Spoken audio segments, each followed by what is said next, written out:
appears that Rome has fallen yet again.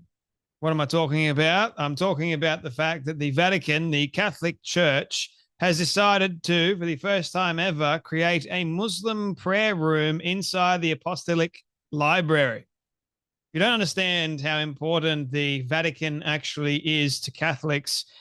Maybe you should do a little bit of research and history on the subject of Catholicism to understand the importance of the library itself, right? There's a lot of history there. And what's interesting to me is that the Vatican has built a Muslim prayer room specifically for Muslim scholars because apparently, according to the Vatican Apostolic Library staff members, well, we've got a archive full of Quran literature, you name it.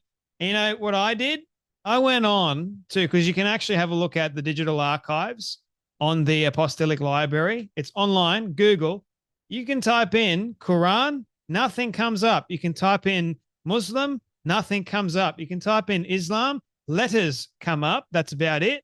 But you type in anything that revolves around the subject of Islam, Quran, nothing comes up, at least online. So why in the world, this is my important question, why in the world, considering the histories that Catholics and Muslims have together, being the whole Crusades, why in the world are they now coattailing and bending the knee to these Muslim scholars coming in and building for them, the Muslims, a prayer room inside of the Apostolic Library itself? Doesn't that like seem strange to you? Why? What's the whole purpose? Them being kind? Because Muslims apparently got to pray towards Mecca 5 times a day or something crazy? Build them a prayer room inside of the Vatican. To my members that are Catholics or Roman Catholics, how do you feel about this? Because your Pope approved this, evidently. Pope Leo. Pope Leo rolls out rugs in the heart of Rome. Here you go, guys, because you know what I am? I am a welcoming Pope. I'm even going to welcome the enemy into the Vatican itself. I'm going to say this is a place for everyone, including those that we went to war with not that long ago. This is a great time of peace and enjoyment, keeping in mind that Muslims will probably end up stabbing you in the back anyway. So, yeah, open up your library to the Muslims. Let them pray towards Mecca. Not the fact that like this goes completely against what Catholicism stands for, but hey, we've got to be all in favor of this, man. While Christians are banned from Mecca, while no church stands in Saudi Arabia, and while Europe's cathedrals are being burned or turned and even sometimes burned, they're also being turned into mosques. Pope Leo rolls out prayer rugs in the heart of Rome. He's doing it all side by side with Amy Pope, the UN's migration chief and former Obama insider who runs a billion-dollar machine moving refugees across the West. Together, they preach compassion. But it's really globalism disguised as faith. Don't you just hate that? Like, doesn't that just make your blood boil a little bit? They call it compassion, but really it's just globalism disguised as faith. In other words, they're wolves in sheep clothing. In other words, they're bad faith actors. Yep, let's let the enemy into the house, guys.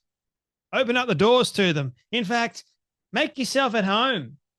I'll give you guys rugs. I'll give you guys everything that you want, including a prayer room we'll build for you. Yeah, make yourself comfortable.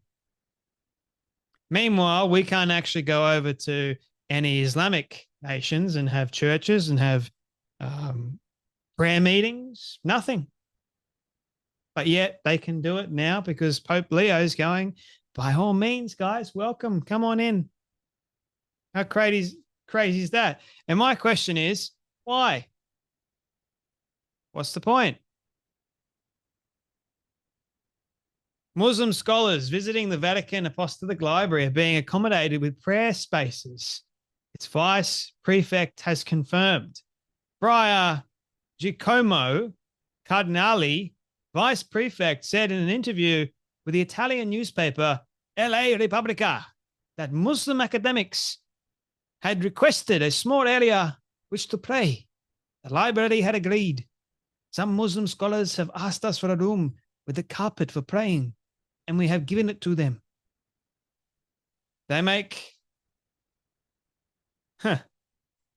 demands, and we'll just give it to them. All right. They asked. Oh, we're going to accompany or give them their ask because we are compassionate folk. We're compassionate Christians. Yeah, right. The Vatican Library, founded in the mid-15th century and often regarded as the intellectual heart of the Catholic Church. Remember what I said at the very beginning? Do you have any understanding of how important this place actually is? Houses a vast array of manuscripts and texts from across the world's religions and cultures, except, well, I don't know about you, but maybe they couldn't include these old Qurans alongside Hebrew, Ethiopian, Arabic, and Chinese works. We have a universal library. Now, lots of this stuff has been digitized. Maybe they forgot to digitize the Quran because it's incredibly old. The vice prefect also drew attention to some of the most unusual items in the collection, which, as what is believed to be the oldest medieval Japanese archive outside Japan. The archive was preserved thanks to Salesian missionary Father Mario Maggia, who lived in Japan during the 1920s. According to Friar Cardinali, the missionary discovered the documents when he noticed children playing with a ball of paper made from old manuscripts. Realizing their significance, he rescued them from a ruined castle, thus saving them decades later from the devastation of the atomic bomb. It was either a sensational stroke of luck or an inspiration from above. Yeah. Today, the Vatican Library is estimated to contain some 80,000 manuscripts, 50,000 archival items. Well, maybe they've forgotten to put the majority of that sort of stuff online because I couldn't find anything online. And maybe it's still in person. Who knows? 100,000 engravings, prints, coins, and medals. New discoveries continue to emerge, including a rare manuscript, Symposia's Ethics, unearthed in recent years. The library's vast digital catalogue has also opened its holdings to the wider public, though it has led to an influx of eccentric queries. We received the most absurd requests, especially from America, Cardinali, the friar said. Do you have a time machine? And, okay, well, Holy Grail and whatnot. This does not really talk too much about the fact that they created a prayer room for the Muslim scholars, but evidently they've got a vast plethora of knowledge and old Qurans and old manuscripts for Muslims to come and see. Now, I don't know about you, but if the Muslims want to come and see the old manuscripts and the works and everything like that, does not automatically give them the right to go, we want a prayer room. Give us a prayer room. And then the church goes, sure, by all means, here you go. Make yourself at home. Be as comfortable as you want. Yeah, we'll even give you these old Qurans. Take back with you, like it's fine. Nuts.